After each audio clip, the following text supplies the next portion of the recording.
August 18th. I'm Rim. I'm Scott. And this is Geeknights. Tonight, Games of Tron.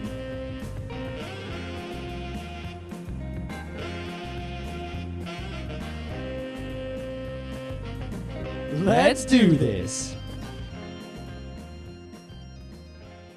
When I play Civ 4, I like to be the good guy. I like to think I am a good leader. I like to build libraries and universities and have all this culture.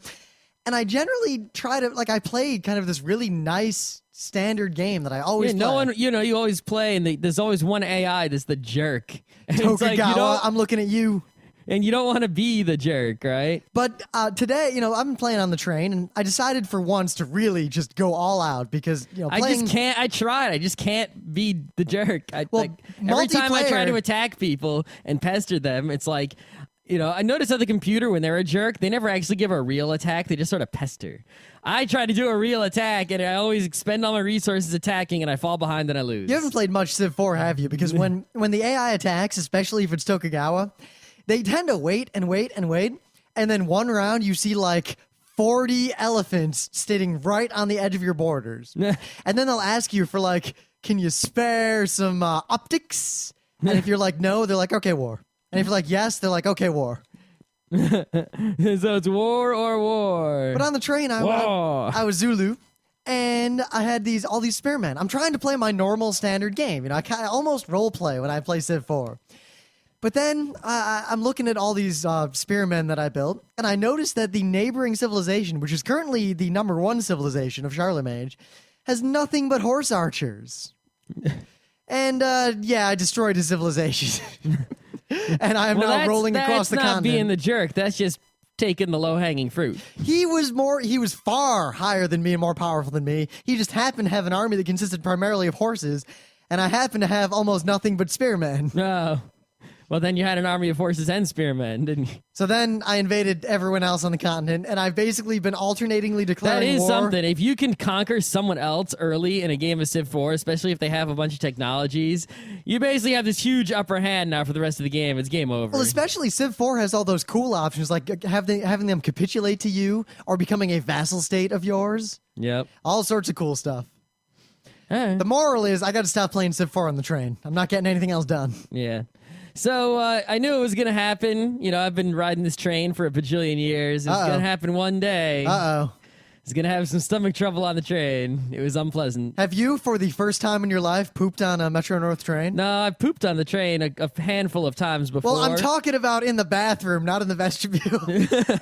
But this is an unpleasant pooping on the train. Is this going to be one of those epic stories like Scott naked on the bathroom floor when he's sick? No, it was more like I was walking towards the train. I sat on the train. As soon as I sat down, I didn't feel so right. I got up and I had to pester the guy next to me, which I was like, sorry, whatever. And I went to the bathroom and I pooped. And, those train toilets, luckily I got one that was pretty good and worked, and no one else needed to use it during the whole train ride. But, they don't have a lot of water in them, so you can really see your poop pretty well. Well, I'm not gonna gross anyone out, though. As we know from German toilets, it's good to see your poop. In fact, you should look at your poop because it's a good indicator of your health. And it's nasty. So, Scott, nasty poop looks a lot different when it's just sitting there than when it's falling into a big pool of water. I think part of it is there's something clean and sterile. Not really, but just viscerally. When you see poop and it's in water, it's like, all right, it is in a toilet where it should be. All is right with the world. But when you see human poop and it is not submerged in water, that most of the time indicates a severe dysfunction in some manner. Yeah. Either someone has pooped where they should not have pooped. So at least you did not lose Don't Shit Your Pants. No, but I had to pester the guy next to me again when I had to poop a second time. Oh. But the interesting thing, right, is not the pooping, right, which is just... What was it Dave Riley said? The best thing in the world is pooping, and the worst thing in the world is too much pooping? Right, so it's that, when I had to poop the first time, the conductor was coming down to collect the tickets, and I passed him on my way to the toilet. It was in the rear car. He didn't ask for my ticket when I walked past him, right? I pooped. right? I came out of the pooping. I went back to my seat. He never came and asked for my ticket. How far were you along the way? Because I've noticed there's a point after which they don't seem to care anymore. Well, it was just like a one-stop train. It was Beacon first stop. Yeah, they only check once on that train. It'd be trivial to ride that train without paying, as long as you're willing to sit in that bathroom for a little while. So I did, but it's like I walked right past him, right? He was going from the back of the train to the front. All right, Scott, conductor on a train. Here's what he thought. That guy has to poop. Nothing in the world will put me in between him and pooping in the place he should be pooping. Because I'm a conductor and I've encountered poop where there should be no poop. After I pooped the second time, right, instead of going back to my seat and pestering the other guy again, I just sat down on the floor outside the bathroom just in case, you know. But I made it to Beacon sitting there. Also, it was really weird when I sat in my seat. It was a window seat. That sun, like, it was cool. The air conditioning was working. But that sun hit my face through the window. It was just like murder. So it was better to sit on the floor so the sun couldn't get me. And man, poop on one side, sun on the other. You had no way to win. The conductor, right, was right there when I was sitting on the floor. Didn't pester me. So again, Scott, you see a guy get up on the train where people normally don't get up and head to the bathroom twice. Then he sits down outside the bathroom on the floor. You do not want to disturb that man lest poop appear. Also, it seems like the people who run the parking at the train station, it seems like they're only coming to like write tickets like once, like every few weeks. Yeah, they caught me I got a ticket. Today? Yeah. Really, today? Yeah. Because I parked up on the street because I didn't get a spot. I think they they only go and check like a spot check. Yeah, I think that I parked up on the street today and I did not get a ticket because I ran onto the train so fast without paying the meter. Maybe they just didn't care. No, I think they're not checking up on the street. We should just park up on the street and we'll get away with it. I'm not going to do that. Why not? Because I like parking. You know, remember, I get there early enough. I can park like right next to the thing. So the thing is, the trick is most people try to park up on the street near the right-hand entrance. I park up on the street on the left-hand entrance with a steep hill. So basically, I just walk up the steep hill and I'm at my car. And I walk down the steep hill and I'm at the train. And it's actually not really any farther than, say, parking in the far away parking spots. It's just up a hill. So that'll deter many a larger individual. Indeed. But, as long as it's not raining, it's totally awesome. Thing is, if I get that house, I'll be living so close to the train station, I'll just walk or bike every day. Yeah, that's the thing. I let my permit expire because they didn't want to have to deal with it. If because I'm going to move hopefully relatively soon. I'm going to start turning up the heat on my investigations. Well, see, even though I got a ticket, but I don't want to pay a bunch of money for parking in the meantime. The ticket was so cheap that the fact that I have not paid for parking... How much was the ticket? It's like $40. 40? Here's the thing. I've not paid for parking in over a year of parking. Wait, so it was 40 for parking in a metered spot without... Yeah. Whoa, because it was only 20. I got 20 for parking in a permit spot without a permit. Well, I don't know why it was 40, but it was there. And the thing is, I didn't pay the $3 or whatever for over a year, so kind of added up, and I still win. Yeah, but now I'm gonna go to I'm gonna keep parking up on the street, and I'm not gonna pay until I get another ticket up there. Too bad I can't do the RIT thing. I know it wouldn't work. Of where I used to keep a bunch of parking tickets, and whenever I parked illegally, I would just put one on my car, and then no one would bother to write me another one. Yeah, because RIT had the policy of 1 ticket per violation per day. Mm-hmm. That worked real well until one day I saw a guy standing there holding the ticket, waiting for me to come back to my car, and he was like, "What's all this?" And my response, "I don't know. I left my car here for like a week."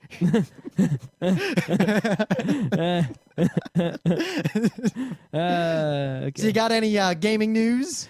Gaming news. Because I don't think people want to hear more about pooping and parking. There is one gaming news that was today that was gigantic, I guess, to some people, is that the slim PS3 rumor is for real. Let me tell you, I was surprised at how slim it is. Well, it's actually not that slim. I think the pictures make it look a lot better. When you look at it in pictures next to the original PS3, it's not that slim. It's like, it's basically like original PS2 sized, it's not like this is tiny. It's just tiny compared to the gigantic monster that is, the original PS3. It's like calling Gamera tiny because, next to Godzilla. It's like, oh yeah, sure, Gamera's tiny. Yeah, sure, okay. Yeah, all right, fine. Gamera. Compared to the original Xbox, it is perhaps portable. Perhaps. The thing is actually, it actually looks a lot more pleasant. It still doesn't have any freaking games, and the price is, I guess, reasonable now, right? At what, $300 with 120 gigs? That's not bad. But so the system, I guess, doesn't suck anymore, but still has no games. So I guess it's a Blu-ray player if you really want one, but digital is the win and Blu-ray is the dead. So that's all I got to say. I mean, if there were good games with the PS3 and I had video games, I needed more video games because I have more video games than I know what to play, right? Then I might consider one if I already had a 360. It's funny thinking back. It's amazing how much people seem to be vested in this fight between Sony, the HD DVD and the Blu-ray, when really it was kind of like the Crimean War. There were no winners. Yeah, I mean, Blu-ray's sort of the quote winner. The thing is, right, Blu-ray still isn't, there aren't enough players, first of all, right? And they're not cheap enough, even though they're getting cheaper. And the discs are still too expensive for anyone to care. And most people are happy with DVD. And I think I read somewhere that, even though Blu-ray is, quote, won, there are more HD DVD players out there in people's homes than Blu-ray players. Wait, still. where'd you get that? Some guy on the internet? There was some guy on the internet. It was like a little study. Are you or sure something. it was some guy on the internet? I can show you the link. Are you sure it wasn't nothing? Yeah, believe it if you want to, but it said, a thing on the internet said that there were more Don't HD stop DVD players in people's houses than believing. Blu-ray players in people's houses.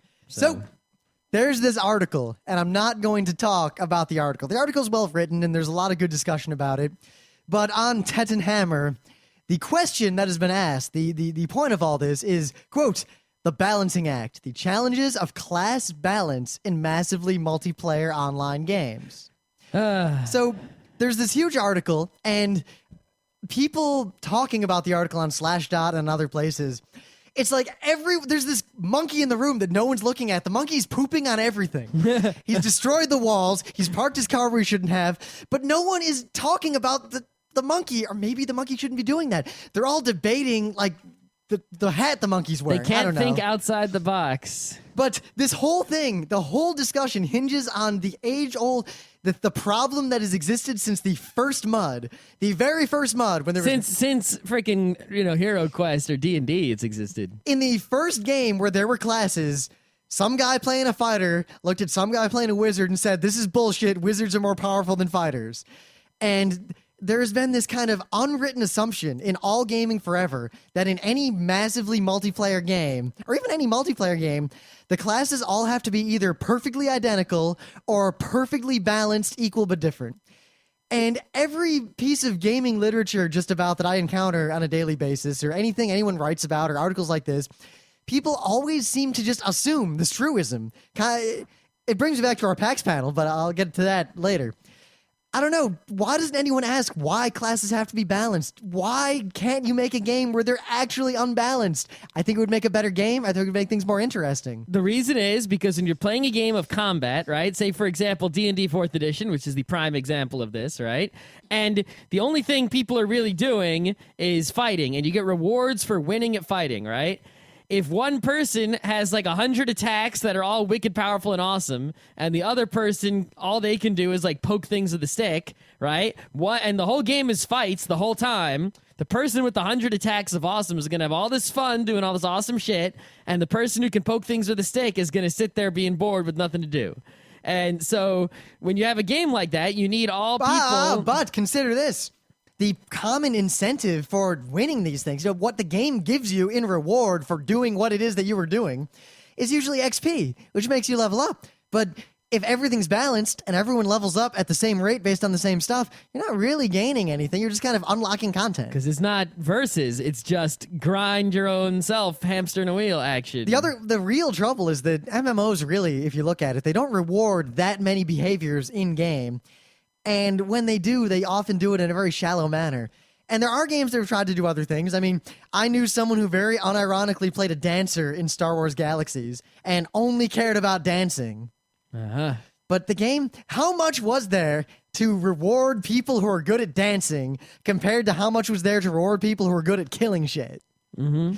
And what this brings me to is, one, this article, you can read it, but I think almost everyone in gaming is missing the point. And I think there's this almost greater problem of there are a lot of assumed arguments in gaming, like the console wars. No, the PlayStation's going to win. No, the Xbox is going to win. No, the Wii is going to win. And no, very few people make the point of maybe there's no such thing as winning, or maybe we need to look at this from a different angle. And well, I think that's what happens in any sort of realm, right? Is when gaming was new, right? There weren't even genres. Just every game was a game, you know? Like, what genre is Donkey Kong? I guess a platformer, maybe? But now we have genres. What genre is like Pac-Man?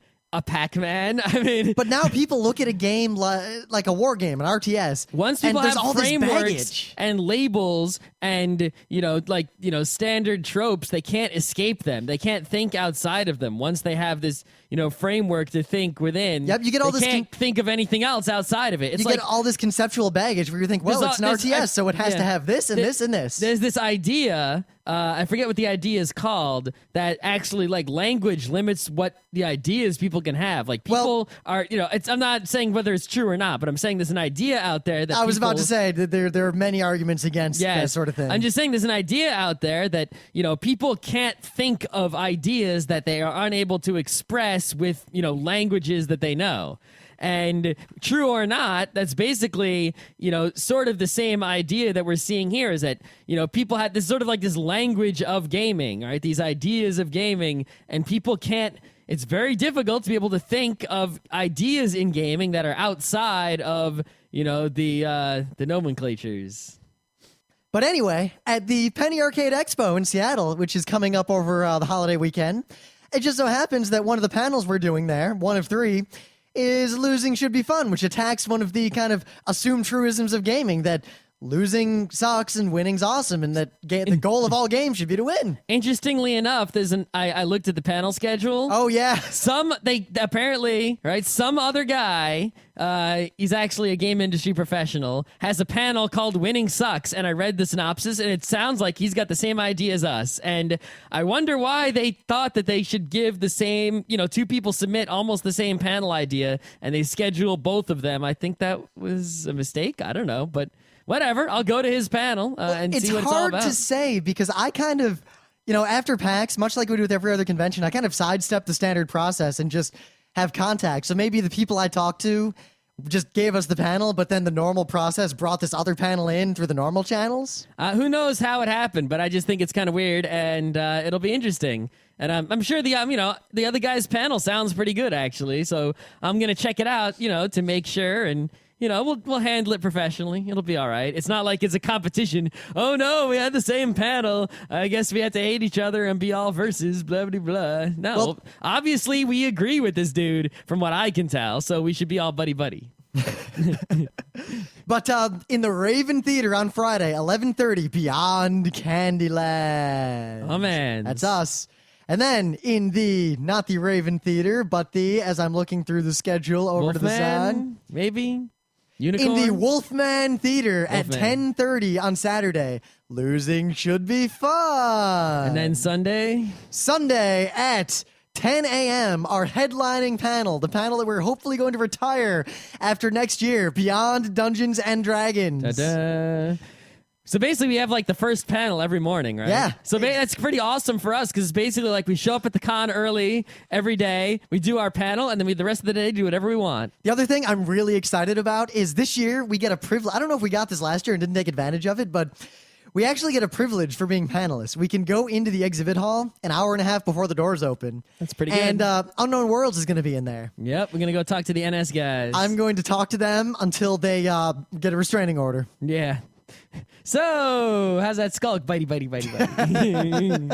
Maybe we should just bite them.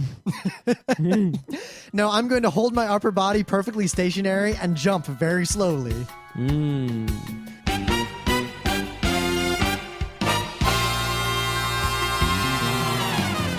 And demand that babblers come back. But anyway, things of the day. What do you have for me, Scott? So, I was looking around for thing of the day. That sounds dangerous. You kind of wound up to that. I heard that whole intake of breath, like, whoa. And I didn't find much that was gaming related. I got like 5 things of the day. Maybe all my delicious all. links were like text shit, because I'm all teching lately. There's that freestyle running guy who like walks up the air. It's all your college humor videos, which I didn't watch today. But anyway, I did find this. It's actually 2 things, and I'm sure I'm late to the party. I'm sure that these are very old, and I came to them and discovered them very late.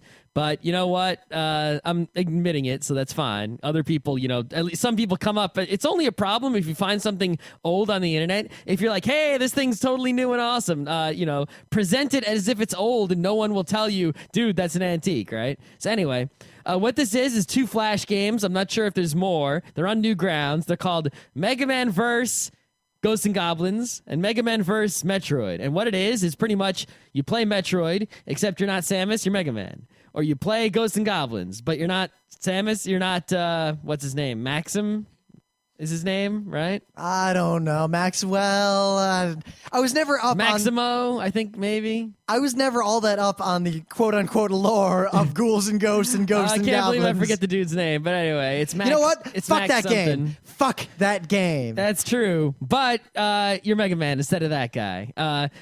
Basically, these games, like this, a really great concept, really great graphical execution, really great remixed music execution. They let you change the controls, which is nice. They got some nice options. But the controls themselves are shitty, and thus the games are relatively unplayable and frustrating. But it's still worth, a poke at both of them for a few minutes just to check it out and hope that somebody else comes in and, makes a fix. I do want to also say, I don't know the name of this game, but apparently on Xbox Live Arcade, there's a new game that is a Metroidvania type game, and it apparently is the holy shit awesome times a billion from what I hear. So if you have an Xbox, just go find whatever this game is that I don't know the name of. That was so helpful, wasn't it? That was great. Yeah. All right, so for hopefully not all of you read Kotaku, but I have to link this because it's just too cool.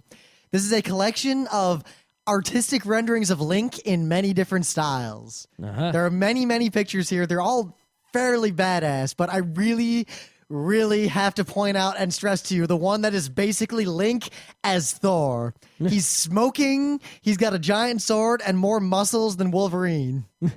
Wolverine does not have many muscles. Yeah, you'll see. You know who has muscles? Strong guy. He's got a beard, too. He's very just kind of Scandinavian and badass. Oh, man, watch out. So, we couldn't come up with a show. No, we could come up with a show. I came up with it just now. We did, but prior, we couldn't come up with one because I didn't really have a chance to play Blood Bowl yet, and I'm not really playing any new games. Yeah, it's sort of a video game drought right now, but all I'm sure my hopes are pinned on Starfy and NS2. I downloaded Starfy. It's just a sort of a platforming game. I like sort of a platformy game. Oh, well, then you might like Starfy. But anyway, I only played it for like 10 minutes. Anyway, after PAX, which is in we'll only have to do one more show before PAX. So the thing is, after PAX, there's going to be a glut of gaming. I can almost guarantee it. It's like every gaming company is holding back for PAX. I can just tell. But anyway, there is, if you don't know, there's a new Tron movie coming out, and Tron is like one of the most important geek things there is in gaming and movies and animation. It's total crossover in all areas. But I watched the trailer, and it was totally awesome. At least the trailer was awesome. Who knows if it's actually going to be awesome, but, whatever. But yeah, Tron is something I like a whole lot. I think about video games, and it's like you play a lot of video games, but you wouldn't actually want to really play a lot of video games, right? It's like, would you really want to be in the world of Counter-Strike? No, not really. That would just suck. Do you really want to be in the world of Donkey Kong? No, that sucks big time, right? I don't know. Hyrule wouldn't be too bad to live in. Not too bad, depending on who you were and what was going on at the time. But you know what? Tron, all I want is fucking real VR Tron. I would never stop playing that game in a million years. Just riding bikes and throwing discs. There's not much better than that. Nope. So the thing is, they're in honor of this new movie that's coming out, which, by the way, will have a Daft Punk soundtrack. You know what's really funny? I didn't know this. And original Daft Punk soundtrack. Scott comes home and he's like, you're never going to guess who's making the soundtrack for the new Tron movie. And I'm like, I don't know, Daft Punk? You totally knew. No, I just guessed. You saw the tweet or something. Basically, you know what I thought? I thought to myself, who would it be awesome if it were that it's definitely not? And I was like, Daft Punk. But anyway, in honor of this new movie, we will talk about there are many video games that are Tron that involve throwing discs or riding bikes. And many of them are good. There seem to be really, at least in terms of let's start with bikes.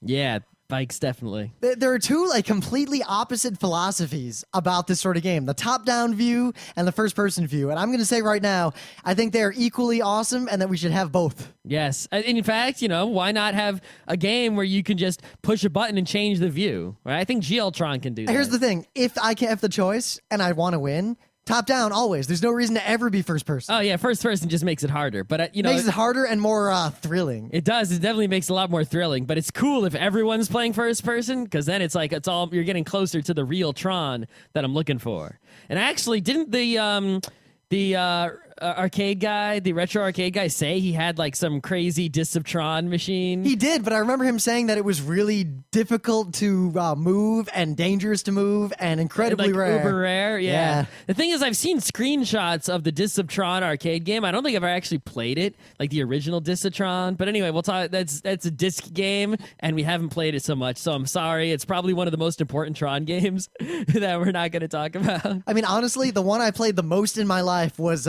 Snafu for the Intellivision. Yeah, which is basically Tron. But it was 4-player Tron, and it had like a million different modes. And there's also Tron for the Atari, which is basically the same to this thing. day, the music just like will pop into my head randomly, especially whenever I see Tron related things. Just diggy doo doo doody doody doo doo diggity doo doody doo doo doody doody. Yep. The game was cool because not only could it be like many player and it had these AI that would kind of play with you.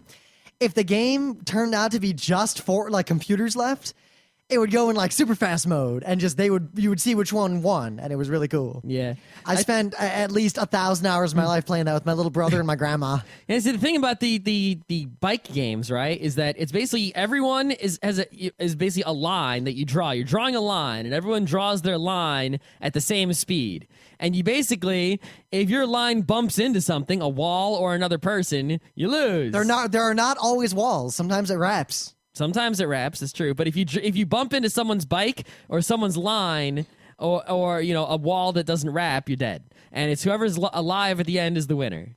And it's fun because it's like this mix of strategy and concentration. It's not like who goes faster, right? It's all about positioning and reflexes. And well, technically it is a perfect complete information game. Technically, but it has speed to it, right? To a degree. Like the thing is, the same way that Tetris has speed to it. The game is still discrete because it's on a computer. There are units of movement.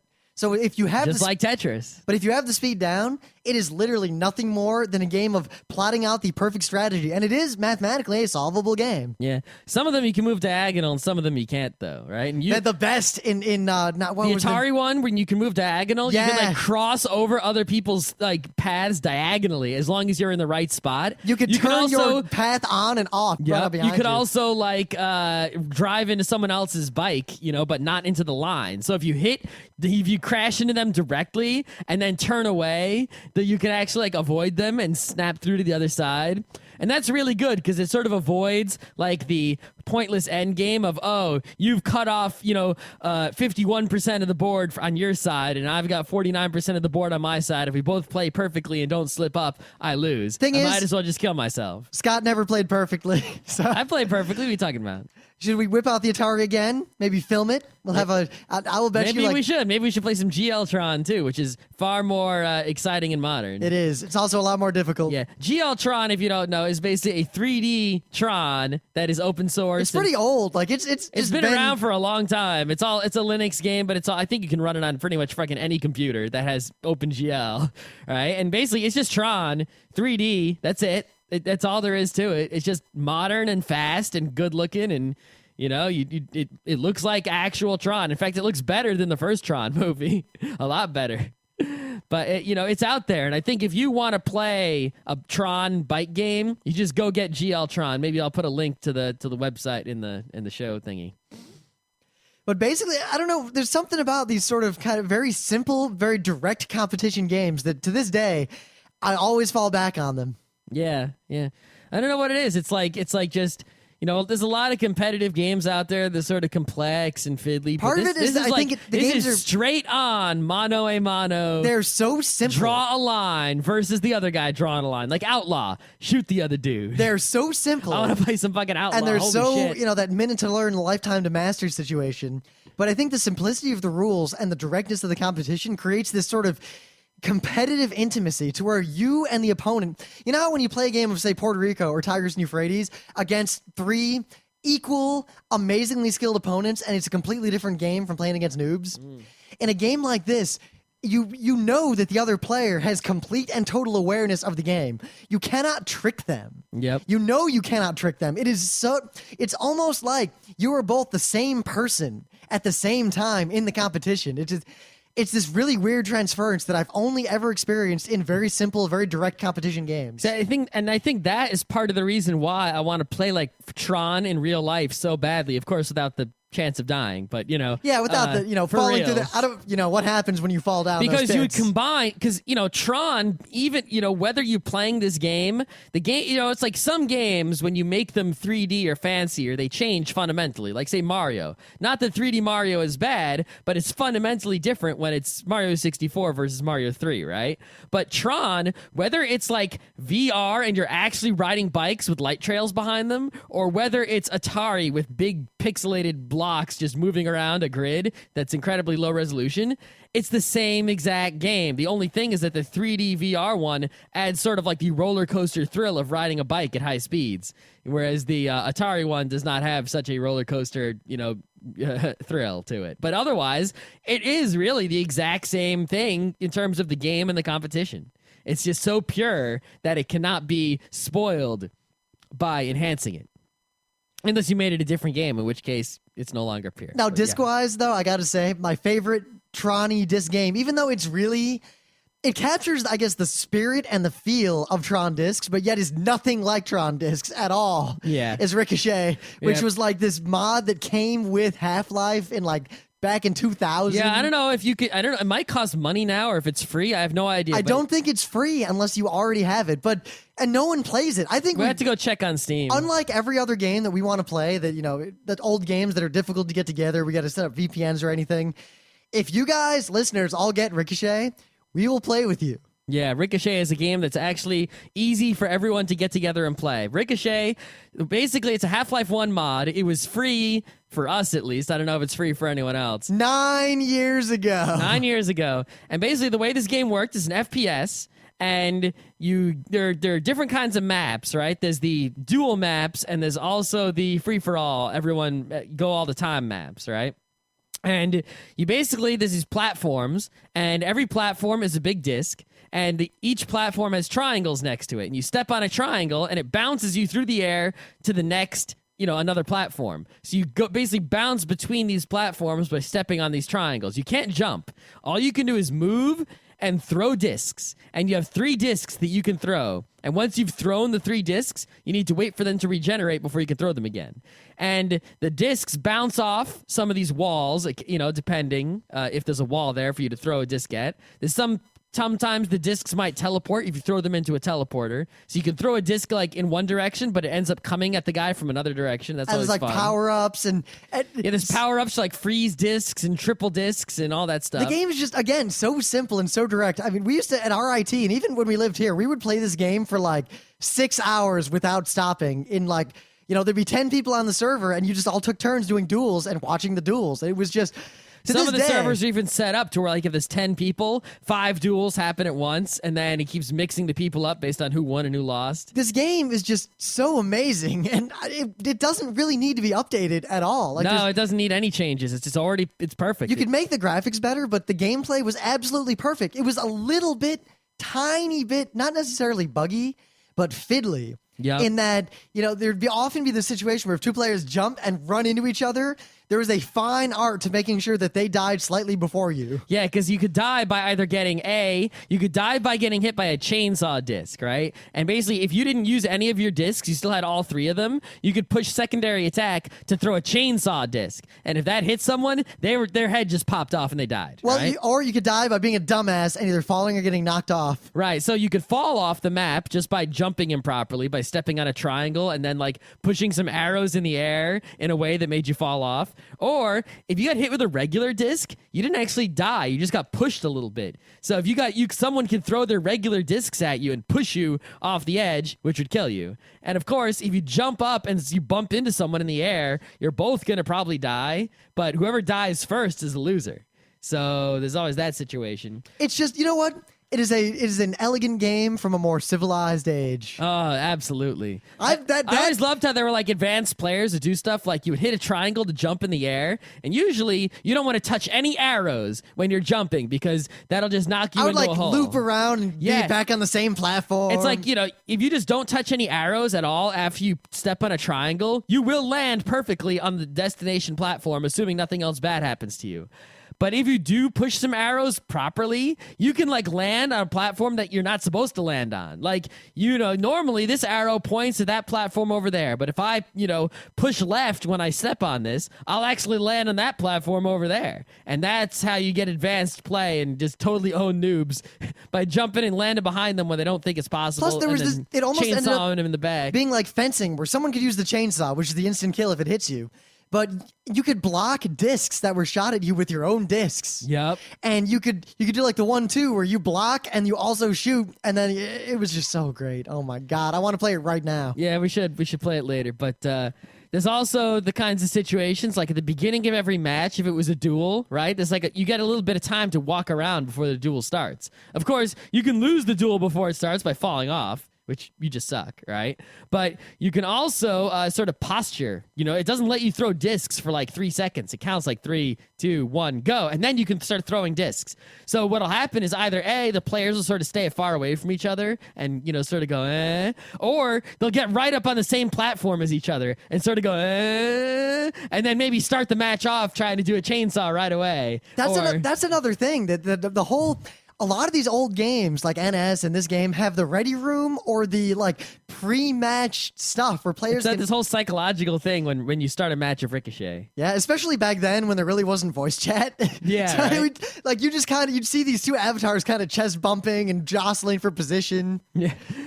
In the every man for himself mode, basically every time you die, you just immediately respawn, and it's a gigantic map that's got like multiple levels of altitude. Oh, speaking of altitude, I should point out, aiming is only in one plane. Oh yeah, the game is effectively two-dimensional, right? Even though it's a 3D FPS, you can't aim up or down. You can only aim straight forward. But you look up or down, you move up or down. Yeah, you can't duck or jump. You can only jump by stepping on the triangles. But if you shoot, it shoots out in a plane. So if you shoot in the air and someone else happens to be in the air at the same time, you can hit them. That's right. So play Ricochet. Good God. Yeah. There's like no one playing this game anymore. No. But in the every man for himself mode, when you die, you immediately respawn, and there's multiple levels of altitude. So it's like there's platforms in level 1, 2, and 3, depending on the map. And it's just a whole bunch of people all at once trying to kill each other as many times as possible. But it's totally awesome because unlike the duel mode, right, where you're worrying about one person, there's these discs that are just coming at you from all freaking directions. And like, there's all about the timing. This is in both modes. The timing of the power-up. It's like, the power-up will always appear like after this so many seconds. So like, you'll be like, okay, jump, jump, jump, jump. The power-up should appear now. Jump, grab the power-up.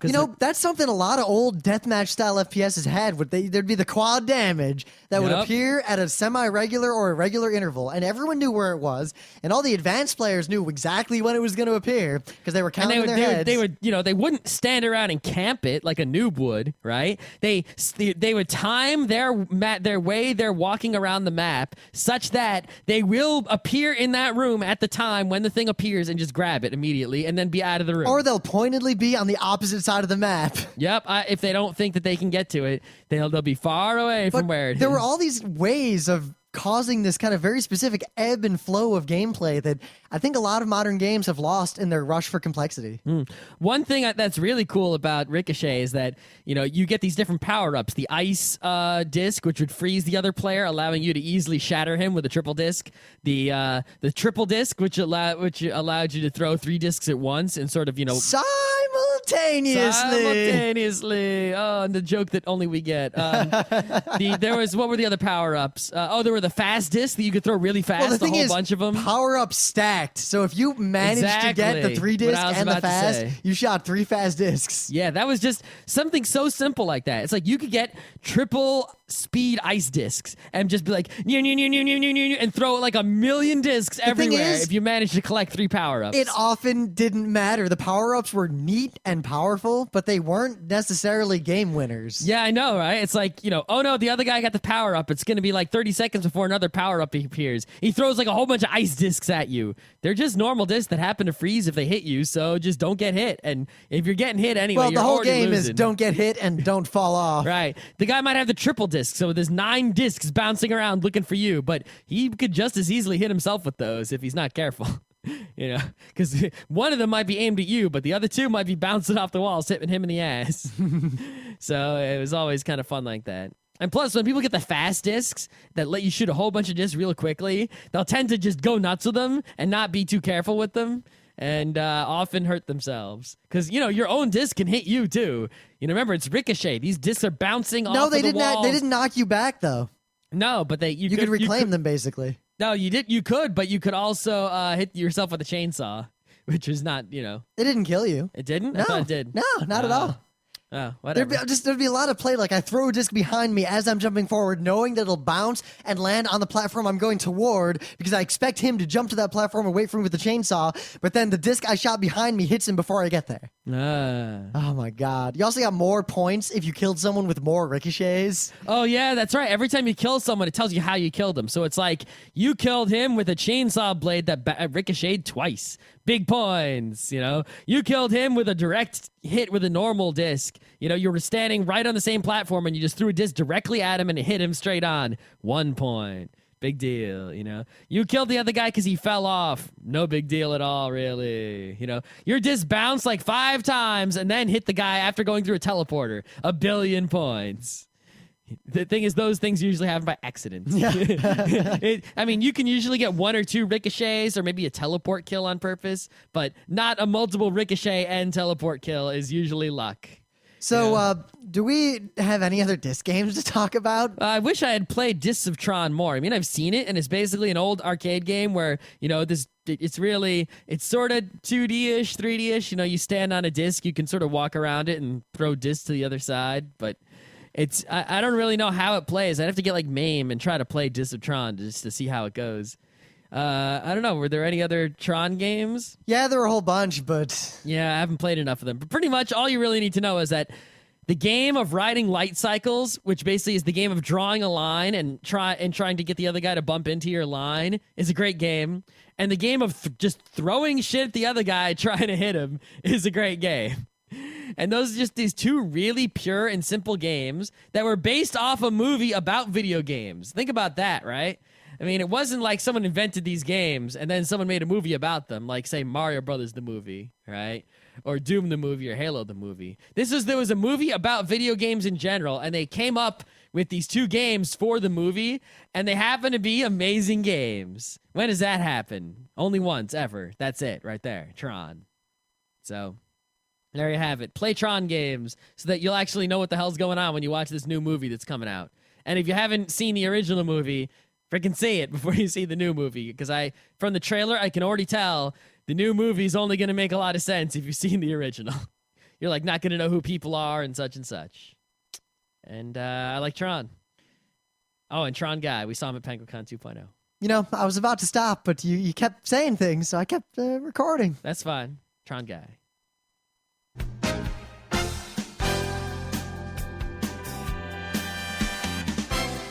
This has been Geeknights with Rim and Scott. Special thanks to DJ Pretzel for the opening music.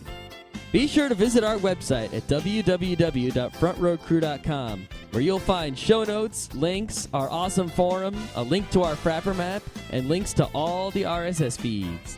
We say feeds plural because Geeknights airs 4 nights a week, covering 4 different brands of geekery. Mondays are science and technology. Tuesdays, we have video games, board games, and RPGs. Wednesdays are anime, manga, comic nights. And Thursdays are the catch-alls for various rants and tomfoolery. You can send us feedback by email to geeknights@frontrowcrew.com. Or you can send audio feedback via Odeo. Just click the link that says Send Me an Audio on the right side of our website. If you like what you hear, you can catch the last 100 episodes in iTunes or in your favorite podcatcher. For the complete archives, visit the website, which has everything. Geeknights is distributed under a Creative Commons Attribution Non-Commercial Share-alike 2.5 license. This means you can do whatever you want with it as long as you give us credit, don't make money, and share it in kind. Geeknights is recorded live with no studio and no audience. But unlike those other late shows, it's actually recorded at night.